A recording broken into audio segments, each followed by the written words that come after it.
The gunshot echoed across the plains, startling Sarah Campbell from her restless sleep. Her hands instinctively flew to her swollen belly as she sat up in the small covered wagon that had been her home for the past 3 months.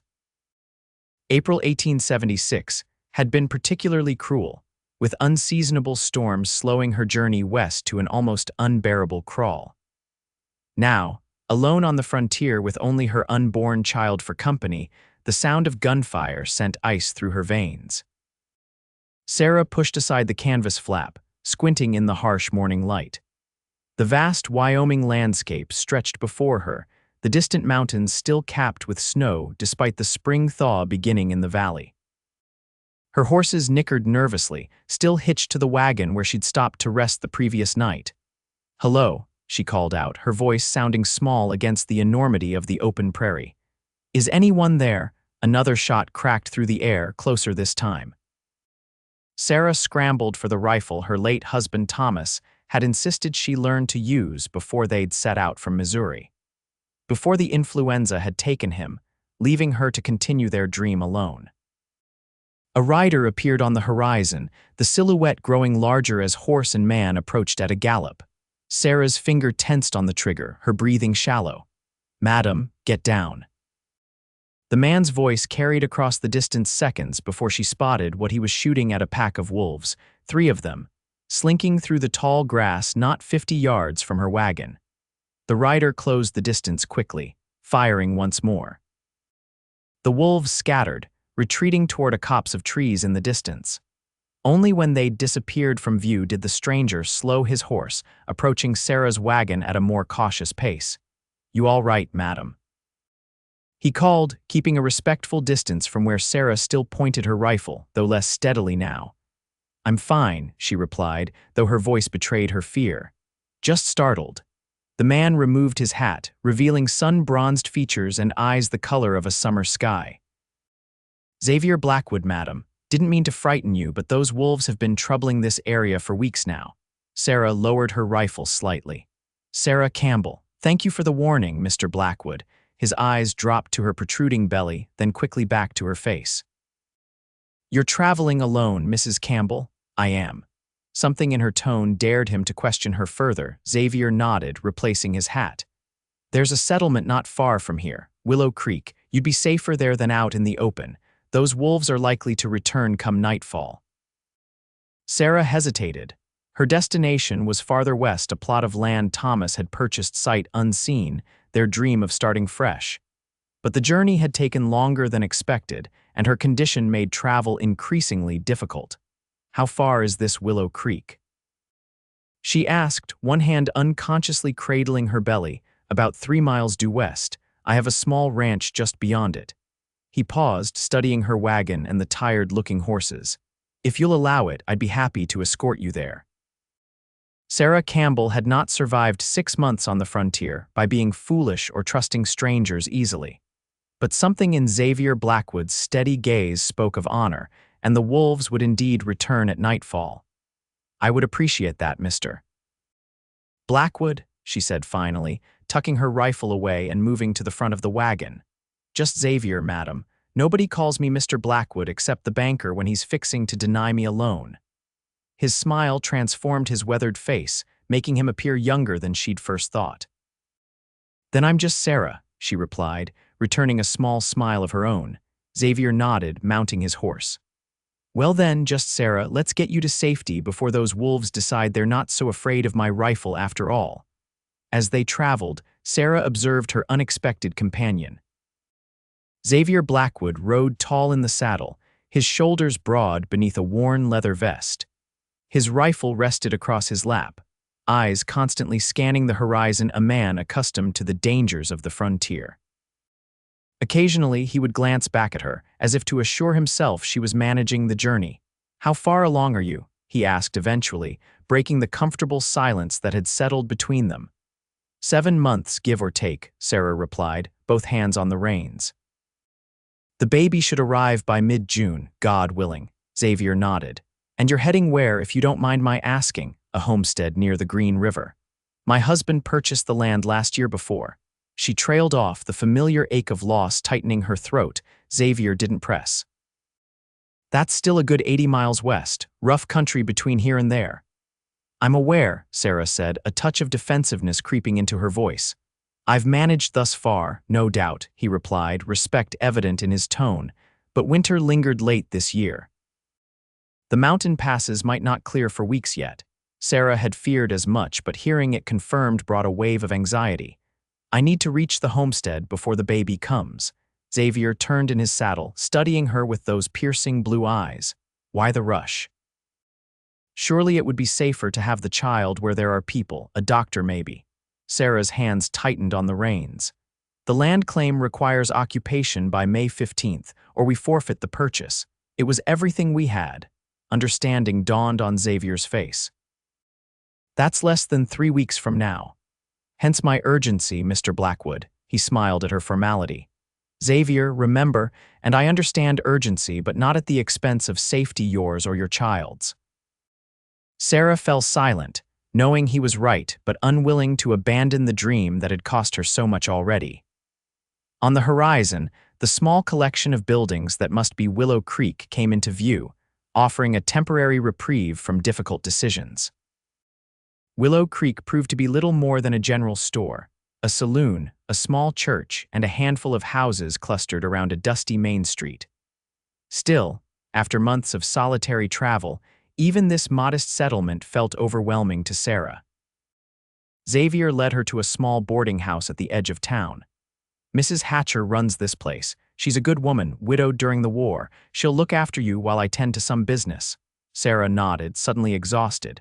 Thank you for your assistance, Xavier. I'm in your debt. No debt between neighbors, he replied, helping her down from the wagon with careful hands that managed to be both strong and gentle. Rest. We can talk more about your situation tomorrow. Mrs. Hatcher proved to be a plump, gray-haired woman with kind eyes and a no-nonsense manner. She clucked sympathetically when Xavier briefly explained Sarah's circumstances. You poor dear, she said, leading Sarah into a small but clean room. Traveling in your condition. Well, you'll stay here tonight and we'll get you a proper meal and hot bath. Too tired to argue, Sarah allowed herself to be fussed over. The hot bath was heaven after months of Cold Creek water baths, and the beef stew Mrs. Hatcher served made her realize how long it had been since she'd eaten a properly cooked meal.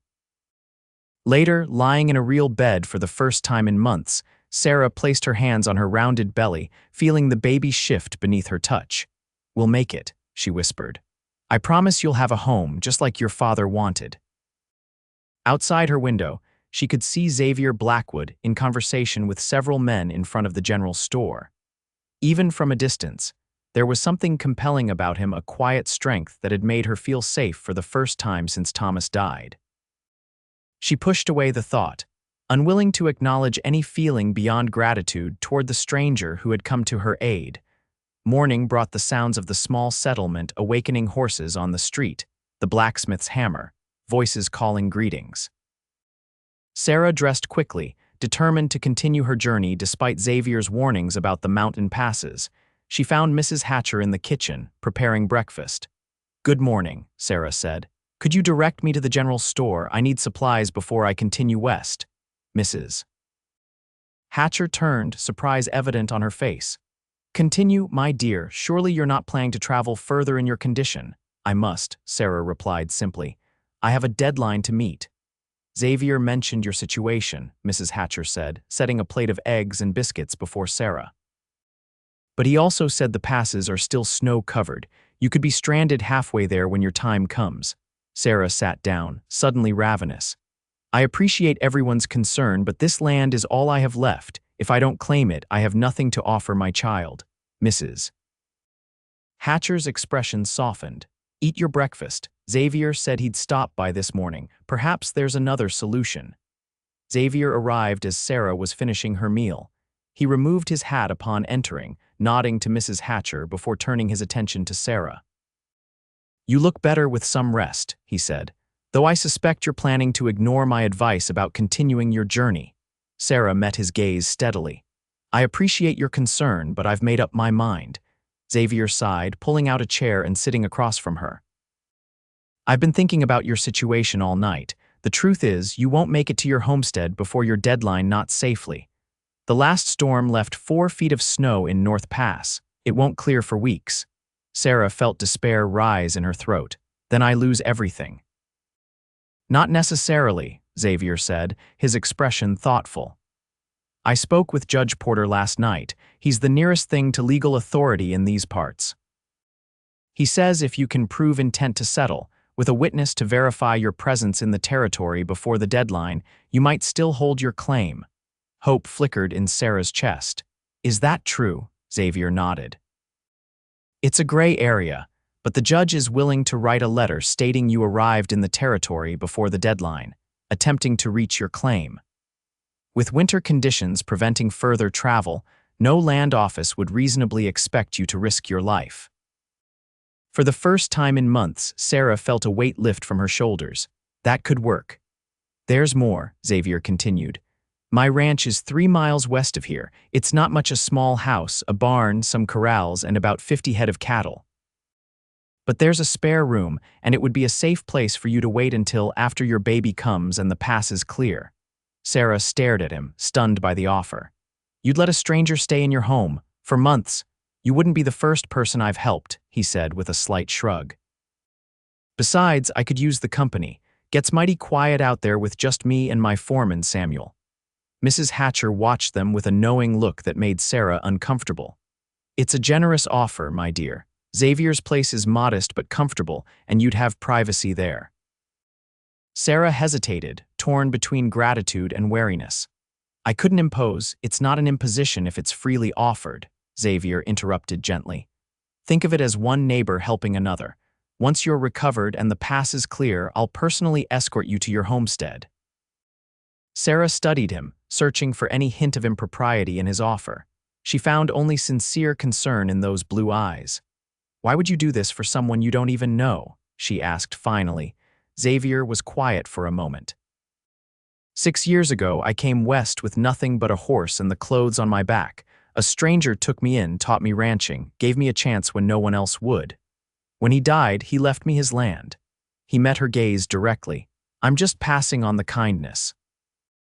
Something in his straightforward explanation resonated with Sarah. She'd experienced enough kindness and cruelty in her 23 years to recognize genuine goodness when she encountered it. All right, she said at last. I accept your offer with gratitude. But I insist on earning my keep. I won't be charity. Xavier smiled, the expression warming his entire face. I wouldn't expect anything less, Sarah Campbell. We'll leave whenever you're ready. Xavier's small ranch proved to be larger than Sarah had expected. The main house was a sturdy 2-story structure built of logs and stone, with a wide porch wrapping around the front. A large barn stood nearby, along with several corrals and outbuildings. A creek ran behind the property, lined with the willows that gave the nearby settlement its name. It's beautiful, Sarah said as Xavier helped her down from the wagon. It's home, he replied simply, but she caught the pride in his voice. Not as grand as some, but it suits me. Samuel, Xavier's foreman, greeted them in the yard, a tall, lean man with graying hair and a weathered face that crinkled when he smiled. Welcome to Blackwood Ranch, Mrs. Campbell. Boss told me you'd be staying a while. Thank you, Sarah replied, immediately liking the older man's straightforward manner. Xavier led her inside, where the interior proved as well built as the exterior. Simple but comfortable furniture filled the main room, with a large stone fireplace dominating one wall. Everything was surprisingly clean for a bachelor's residence. Mrs. Jensen from town comes once a week to help with the cleaning, Xavier explained, noticing her surprise. The kitchen's through there, and your room is upstairs, first door on the left. Mine's at the end of the hall, and there's a spare we use for storage. Sarah followed him upstairs, where he showed her to a pleasant room with a bed, dresser, and rocking chair near the window that overlooked the creek and distant mountains. It's not fancy, Xavier said, suddenly appearing almost shy, but it should be comfortable. It's perfect, Sarah assured him, genuinely touched by his thoughtfulness. I haven't had a real home since we left Missouri. Xavier nodded, looking relieved. I'll bring up your things. Supper's at 6, but rest if you need to. No obligations your first day. Left alone, Sarah sank onto the bed, overcome with emotion. After months of uncertainty and fear, the simple security of 4 walls and a roof felt overwhelming. She placed her hands on her belly, feeling the baby move. "We're safe for now," she whispered, "and we'll get to our own home soon enough." The days fell into an easy routine. Despite Xavier's protests, Sarah insisted on contributing to the household, taking over the cooking and mending. Her skills in the kitchen far surpassed what the men had been managing, and Xavier's appreciation for her meals was evident in his cleaned plate and frequent compliments. "Where did you learn to cook like this?" he asked one evening after a particularly good beef stew. "My mother," Sarah replied, a familiar sadness coloring her voice. "She died when I was 16, but she made sure I knew how to run a household first." Xavier nodded. "You must miss her." "Every day," Sarah admitted, "especially now with the baby coming. There are so many questions I wish I could ask her." "My mother died young too," Xavier said quietly. "I was 12. My father never recovered from losing her, drank himself to death 3 years later." Sarah felt a surge of empathy. "So you understand what it's like being alone in the world." "I do," he replied, meeting her eyes. "But you're not alone anymore, Sarah. Not while you're here."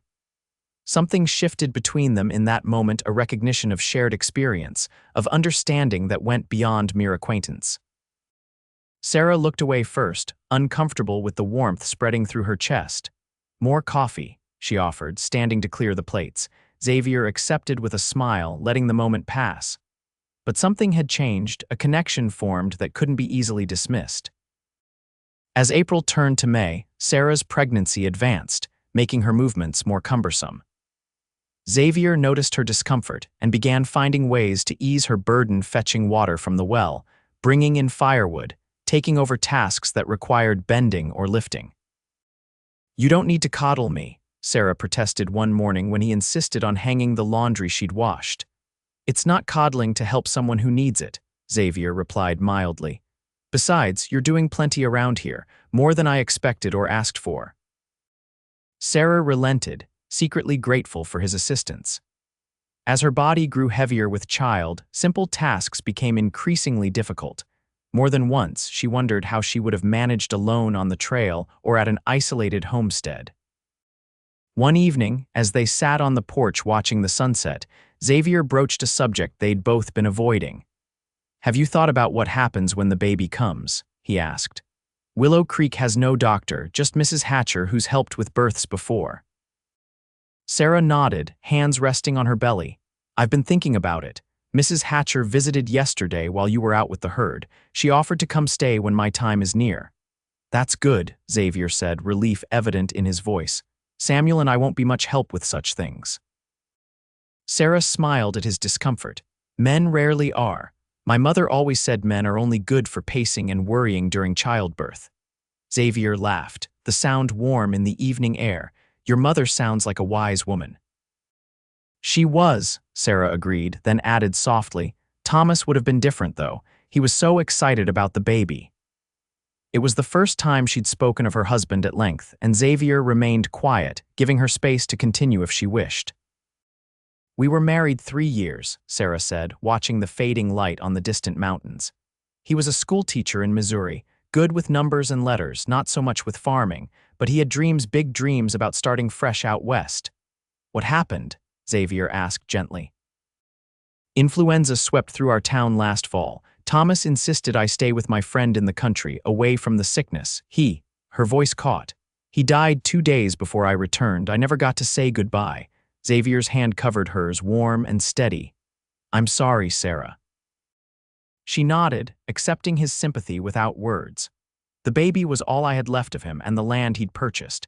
I couldn't bear to stay in Missouri with all those memories, so I decided to continue west, fulfill his dream." "That takes courage," Xavier said, his voice low and sincere. "Most women would have given up." "Perhaps that would have been wiser," Sarah admitted, "but I'm stubborn. Thomas always said it was my best and worst quality." Xavier smiled. "I've noticed that about you." Sarah turned to him, suddenly curious about this man who had shown her such kindness. "What about you? You've never mentioned a wife." "Never had one," Xavier replied, leaning back in his chair. Came close once, back in Texas. Elizabeth was her name. Her father owned the largest ranch in the county, and I was just a hand. What happened? Xavier's expression grew distant. The war. I enlisted, spent 4 years fighting. When I came back, she was married to a cotton merchant from Galveston. He shrugged. Can't blame her. 4 years is a long time to wait for a man who might never return. Is that why you came west? Sarah asked. Partly, he admitted. Couldn't stand seeing her in town, building a life with someone else. But mostly, I needed a fresh start. Too many ghosts in Texas. Sarah understood that feeling all too well. And you found it here. I did, Xavier confirmed, his gaze sweeping over his land with evident pride. Old Jim Harker gave me work, taught me ranching, treated me like the son he never had. When he died, he left me all this, said I'd earned it. He paused. I've built something here, Sarah, something that matters. The quiet conviction in his voice moved her. This man had created a life from nothing, through hard work and determination, the same qualities she hoped would see her through her own challenges. You should be proud, she said softly. Their eyes met in the gathering dusk, and for a moment, Sarah felt a connection that went beyond friendship or gratitude, something deeper, more dangerous to her vulnerable heart. She looked away first, rising awkwardly from her chair. It's getting late, she said. I should rest. Xavier stood immediately, offering his arm for support. Of course, big day tomorrow with the spring branding. Sarah accepted his assistance, trying to ignore the warmth that spread from his touch. Good night, Xavier. Good night, Sarah, he replied, his voice soft in the evening stillness. Sleep well. As May progressed, Sarah's time grew closer. Her body became increasingly unwieldy, and Xavier insisted she rest more, taking over many of her self-appointed household duties despite her protests. You're the most stubborn woman I've ever met, he declared one afternoon, finding her attempting to sweep the kitchen floor. Samuel can survive one meal of my cooking. You need to rest. I'm pregnant, not invalid, Sarah retorted, but relinquished the broom when a sharp pain made her wince. Xavier's expression immediately shifted from exasperation to concern. Is it time? Should I fetch Mrs. Hatcher? No, Sarah assured him, breathing through the discomfort. Just the baby moving. Dr. Miller called them practice pains before I left Missouri. Xavier didn't look convinced. Maybe Mrs. Hatcher should stay here from now on, just in case. There's no need yet, Sarah insisted. I still have weeks before my time, but fate had other plans. That night, Sarah woke to a sharp, insistent pain and the unmistakable sensation of wetness soaking her nightgown. No, she whispered into the darkness. Not yet. It's too early. Another contraction gripped her, stronger than the first. Sarah struggled to sit up, fear coursing through her. The baby wasn't due for at least 3 more weeks. She managed to light the lamp beside her bed with shaking hands. The wetness beneath her confirmed her fears her water had broken. The baby was coming, ready or not. Sarah took a deep breath, fighting panic. She needed help. Clutching the bedpost for support, she made her way to the door and into the hallway. Xavier, she called, her voice strained. Xavier, I need help. His door opened immediately, revealing him in trousers and an unbuttoned shirt, clearly not yet asleep. Sarah, what's wrong? The baby, she gasped as another contraction seized her. It's coming, now. Xavier was at her side in an instant, supporting her weight. Are you sure? It's early, isn't it? Very sure, Sarah managed, leaning heavily against him. My water broke. Xavier's face paled slightly, but his voice remained steady. All right, let's get you back to bed. I'll wake Samuel and send him for Mrs. Hatcher. He helped her back to her room, easing her onto the edge of the bed. What do you need right now? Clean sheets, Sarah said, trying to focus through the pain. Towels, hot water, and Mrs. Hatcher as quickly as possible. Xavier nodded, squeezing her hand before hurrying from the room. Sarah heard him pounding on Samuel's door, urgent instructions being given. Minutes later, boots thundered down the stairs and a horse galloped away from the house. Xavier returned with an armful of linens. Samuel's gone for Mrs. Hatcher, water's heating on the stove. What else? Sarah clutched the bedpost as another contraction washed over her, closer to the last than she'd expected. When it passed, she looked up to find Xavier watching her with naked concern. Help me change the sheets, she said, and then I think you should wait downstairs. I'm not leaving you alone, Xavier replied firmly. Not until Mrs. Hatcher arrives. Together, they manage to change the bedding, though the process was interrupted twice by contractions that left Sarah breathless and clinging to Xavier's strong arms.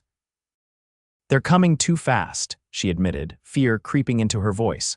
"First babies are supposed to take time." Xavier helped her into the freshly made bed, his expression grave. "How long until Mrs. Hatcher gets here?" "An hour at least, even if Samuel rides hard," Sarah gasped, clutching her belly as another wave of pain crashed through her. Xavier took her hand, his grip firm and reassuring. "Then I'll stay right here. Tell me what to do." Despite her pain, Sarah felt a rush of gratitude for this man who had become so much more than a reluctant host over the past weeks. "Just stay with me, talk to me, help me through the pains." And he did, with a tenderness that brought tears to her eyes. When the contractions came, he held her hands, encouraging her to squeeze as hard as she needed. Between pains, he wiped her brow with a cool cloth and told her stories of his early days in Wyoming to distract her. "Mrs. Hatcher will be here soon," he assured her after a particularly brutal contraction. "Samuel's the fastest rider in the county." Sarah nodded, too exhausted to speak. The pains were coming relentlessly now, her body demanding she push. "Xavier," she managed finally, "I don't think we can wait." "The baby's coming now," he paled visibly. "Sarah, I don't know how to deliver a baby." "Neither do I," she admitted with a strained laugh that turned into a groan. "But this baby isn't waiting for experience." Xavier swallowed hard, then squared his shoulders. "Tell me what you need me to do." What followed was the most intimate experience of Sarah's life, this near stranger, who had shown her nothing but kindness, now helping her bring new life into the world. Despite his initial fear, Xavier remained steady, following her instructions and offering encouragement as she labored. "I can see the head," he announced at one point, wonder replacing fear in his voice. "Sarah, you're doing it. Just a little more." With a final, tremendous effort, Sarah felt her child slip into the world and heard the miraculous sound of a first angry cry.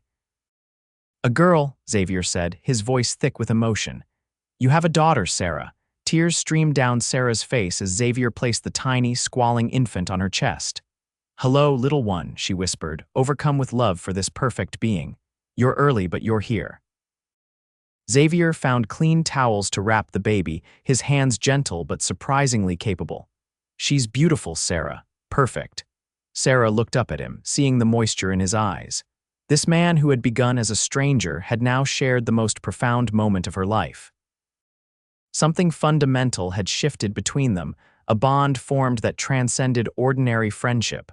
"Thank you," she whispered, reaching for his hand. "I couldn't have done this without you." Xavier squeezed her fingers gently. "You did all the work, I just caught Mrs. Hatcher arrived 30 minutes later, bustling in with Samuel behind her carrying her medical bag. She stopped short at the sight of Sarah propped up in bed, a swaddled infant at her breast, and Xavier sitting beside them, looking both exhausted and exhilarated.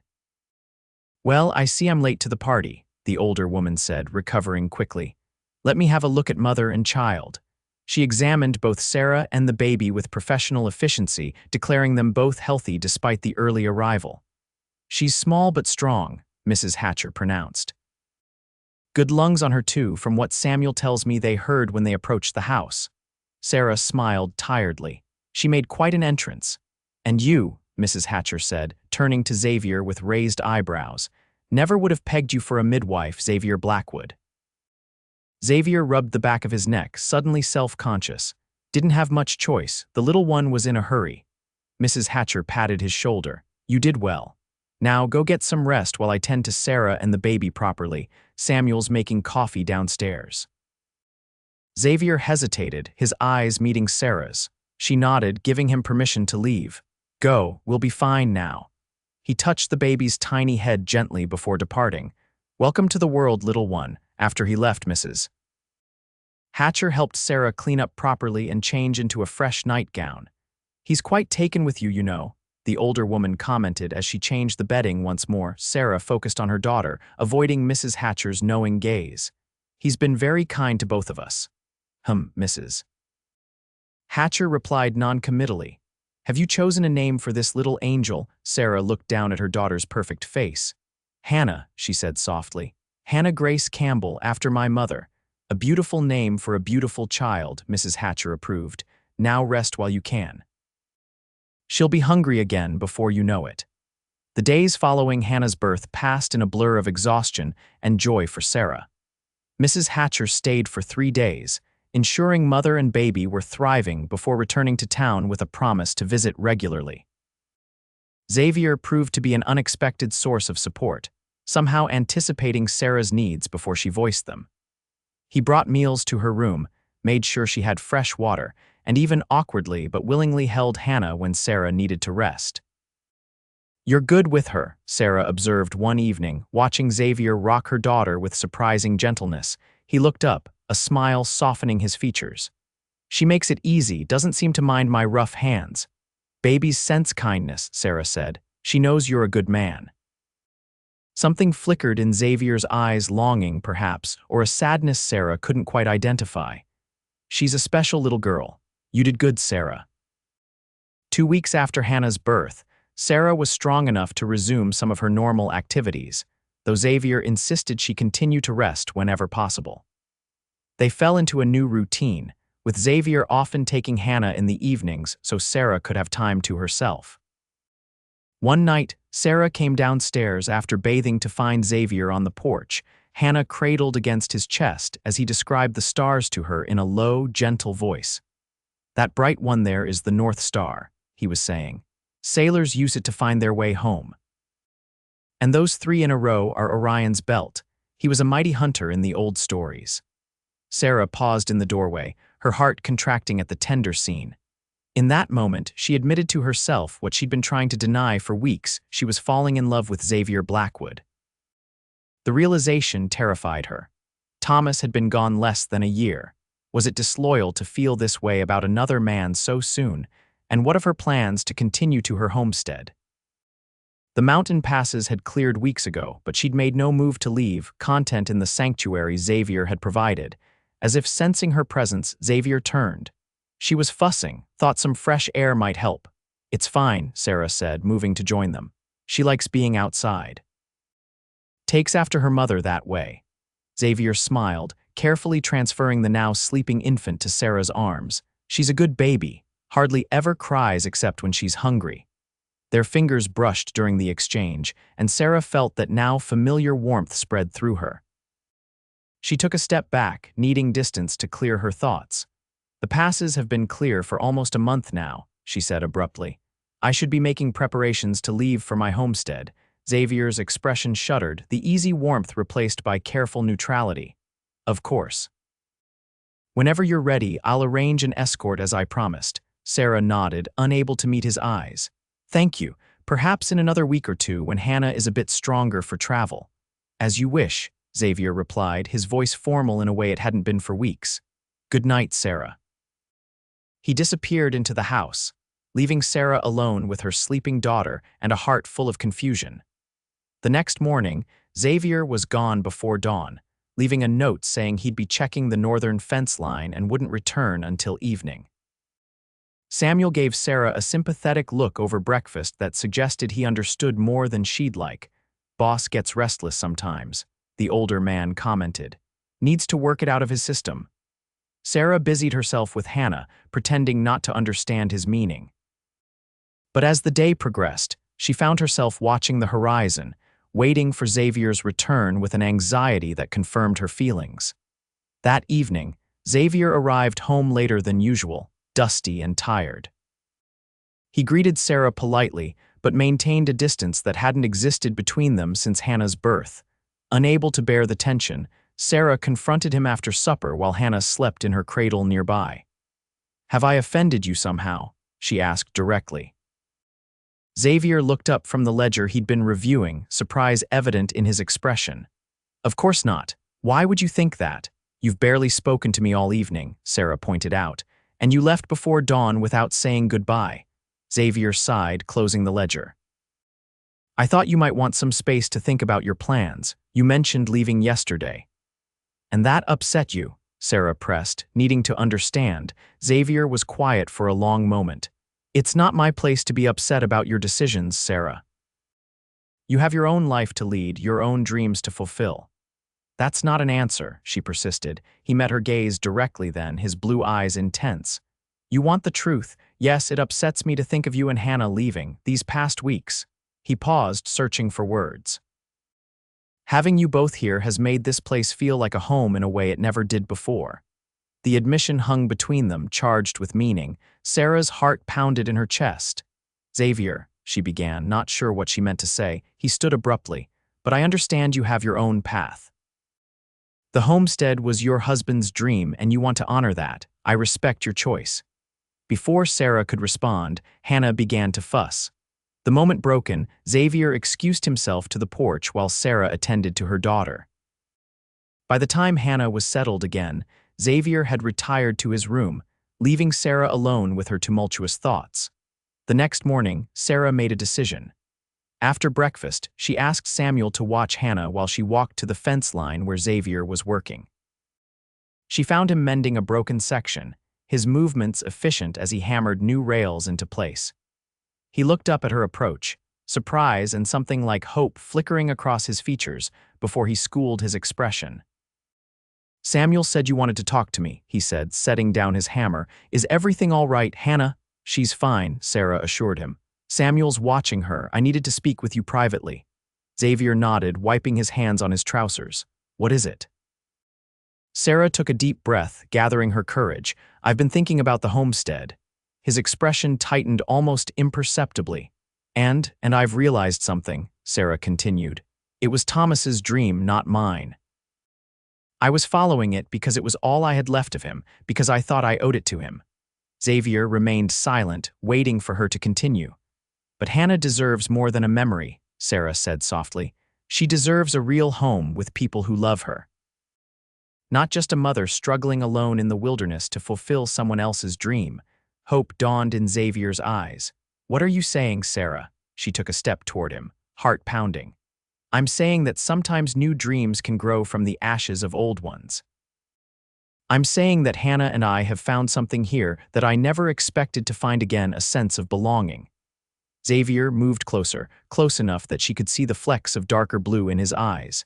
And what about you, Sarah? What have you found? A man I never thought I'd meet, she whispered. Someone who makes me feel safe and valued, someone who looks at my daughter like she's the most precious thing in the world. Xavier reached out, his hand hovering near her cheek without quite touching. I've been fighting these feelings, he admitted, telling myself it's too soon for you, that you're still grieving. I'll always love Thomas, Sarah said honestly. He gave me Hannah, and for that alone I'll be forever grateful, but my heart didn't die with him, Xavier. It's very much alive, and it's telling me that what we've found here is worth holding on to. Sarah, Xavier breathed, his hand finally cupping her cheek. I never thought I'd find someone who could make this place truly feel like home. Then you arrived, stubborn and proud and determined, and suddenly everything changed. Sarah leaned into his touch. I was so focused on reaching a place I almost missed finding a home. Xavier's thumb brushed across her cheekbone. Stay, he said simply, not as my guest or my housekeeper. Stay because you want to, because you see a future here for you and Hannah. Is that a proposal, Xavier Blackwood? Sarah asked, a smile tugging at her lips despite the tears gathering in her eyes. The most important one I'll ever make, he replied, his voice husky with emotion. I love you, Sarah Campbell, you and Hannah both. I don't want a house without you in it. The words, so simple and heartfelt, broke the last of Sarah's resistance. Then we'll stay, she whispered, because I love you too. Xavier's kiss was gentle at first, as if he feared she might break or change her mind. But when Sarah's arms wound around his neck, he pulled her closer, deepening the kiss with a passion that left them both breathless. When they finally parted, Xavier rested his forehead against hers.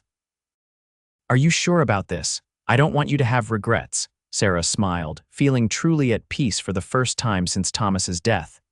The only regret I'd have is walking away from what we've found here. This is where we belong, Xavier, with you.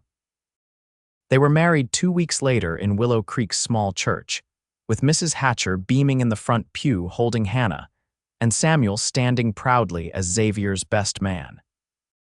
The settlement turned out in full to witness the union of the taciturn rancher and the determined widow who had captured his heart. Judge Porter himself performed the ceremony, having already helped Sarah transfer her land claim to a family in need who had arrived too late to file their own claim. "A fitting solution," he declared when Sarah explained her change of plans. "Your husband's dream will still give someone a fresh start." As Xavier slipped a simple gold band onto her finger, Sarah felt Thomas's memory bless their union. He would have wanted this for her happiness, security, love, not a lifetime of struggling alone to fulfill a dream that had died with him. "I pronounce you husband and wife," Judge Porter announced. "You may kiss your bride, Xavier." Xavier's kiss was gentle, but filled with promise, drawing appreciative chuckles from the assembled guests. When they turned to face the congregation as Mr. and Mrs. Blackwood, Sarah felt a profound sense of rightness. This was where she belonged, where they all belonged. The celebration afterward was modest but joyful, with food and music in the town square.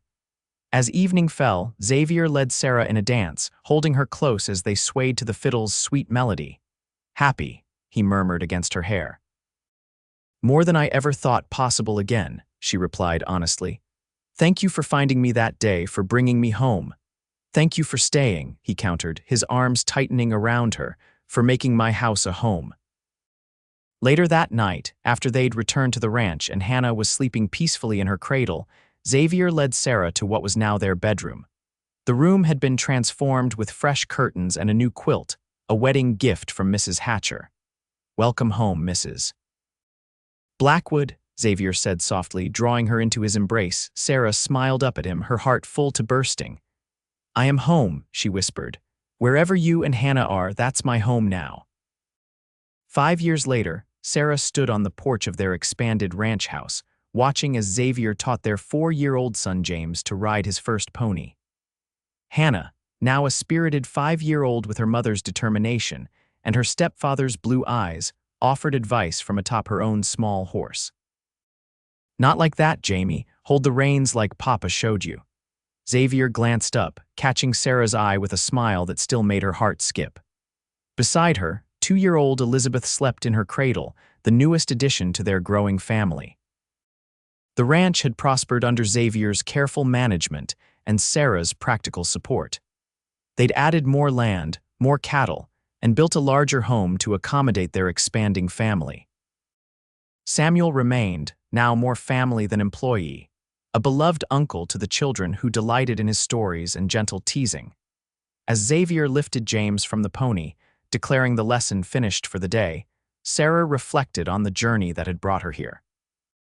What had begun as a desperate flight toward an uncertain future had led her to the very place she was meant to be all along.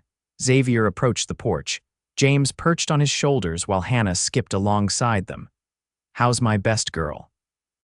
he asked, leaning down to kiss Sarah while carefully balancing their son. "Wondering how I got so lucky," Sarah replied honestly. Xavier's expression softened.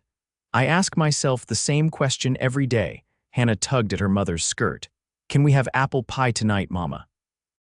"Papa said we could if we finished our riding lessons." Sarah laughed, ruffling her daughter's hair. "Did he now? Well, I suppose we could manage that." As the family moved inside together, Sarah paused for one last look at the land that had become their home. The fence where Xavier had once declared he didn't want a house without her, and it had long since been rebuilt. But the memory remained as fresh as ever the moment she realized that home wasn't a place on a map, but the people who filled your heart.